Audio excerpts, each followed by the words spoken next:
అన్నారు. త్రికరణాలు శుద్ధిగా ఉండడం త్రికరణ శుద్ధి. త్రికరణాలంటే ఏమిటి? త్రికరణాలంటే మనం కరణం అంటే చేయడానికి ఉపయోగించే వస్తువు, పరికరం. మనం ఏదైనా చేయడానికి మనకి 3 రకాల పరికరాలు వాడతాం. ఒకటి మనసుతో ఆలోచిస్తాం, అది పనేగా. ఆలోచించడానికి పనికొచ్చే వస్తువు లేక పనిముట్టు సాధనం మనసు. మనసులో ఉన్న భావాన్ని చెప్పడానికి దేన్ని ఉపయోగించుకుంటాం? నోరు, వాక్కు. వాక్కు రెండో కరణం. మాట్లాడితే పని జరిగిపోదు కదా, అవదు కదా. పని పూర్తవడానికి మనం శరీరంతో పని చెయ్యాలి.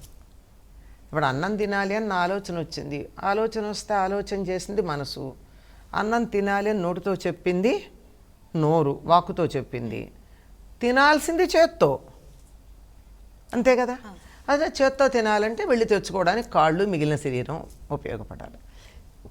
కనుక మానవుడు ఏదన్నా చేయడానికి ఉపయోగించుకునేటటువంటి 3 సాధనాలు, పనిముట్లు ఏమిటయ్యా అంటే మనసు, మాట, అవయవాలు.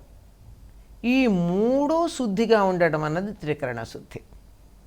మనం సాధారణంగా మాట్లాడుతూ ఉంటాం, ఇంత బాగున్నావమ్మా అంటాం, కానీ లోపల ఏటో అనక తప్పట్లేదు, ఏం బాగా లేదు అని మనసులో అనుకుంటాను.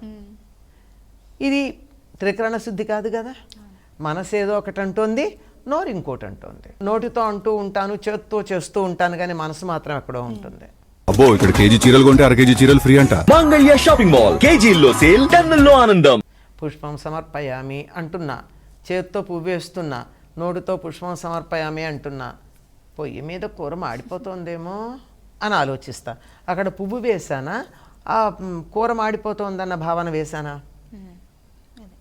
కనుక పువ్వు వేస్తూ ఉన్నప్పుడు పుష్పం సమర్పయామి అన్నప్పుడు పువ్వుని సమర్పిస్తున్న భావన మనస్సులో ఉండాలి. నోటితో పుష్పం సమర్పయామి అని అనాలి, చేతితో పువ్వు వేయాలి. ఈ 3 ఒకటిగా ఉన్నటువంటి దానిని త్రికరణ శుద్ధి అంటారు. ఈ త్రికరణ శుద్ధి కనుక ఉన్నట్టయితే మనం అనుకున్నది ఏదైనా సాధించవచ్చు.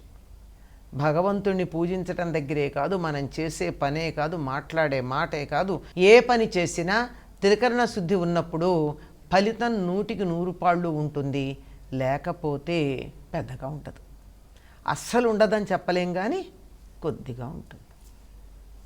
కనుక త్రికరణ ముఖ్యంగా భగవంతుణ్ణి పూజించేటప్పుడు ఎంతసేపు మనం గంటలు చెయ్యక్కర్లేదమ్మా, 5 నిమిషాలు. 5 నిమిషాలు మనసు దేవుడి మీద పెట్టలేరా? 5 నిమిషాలు పూజ చేసేటప్పుడు చేతులతో పూలో, అక్షతలో, ఏదన్నా గంధమో కుంకుమో ఏదో ఇచ్చేటప్పుడు ఇస్తున్నానన్న భావనతో ఇవ్వలేమా? నోటితో అనాలి, మనసుతో అనుకోవాలి, చేత్తో చేయాలి. ఈ 3 చేసినప్పుడే దీన్ని నిజాయితీ అనేటటువంటి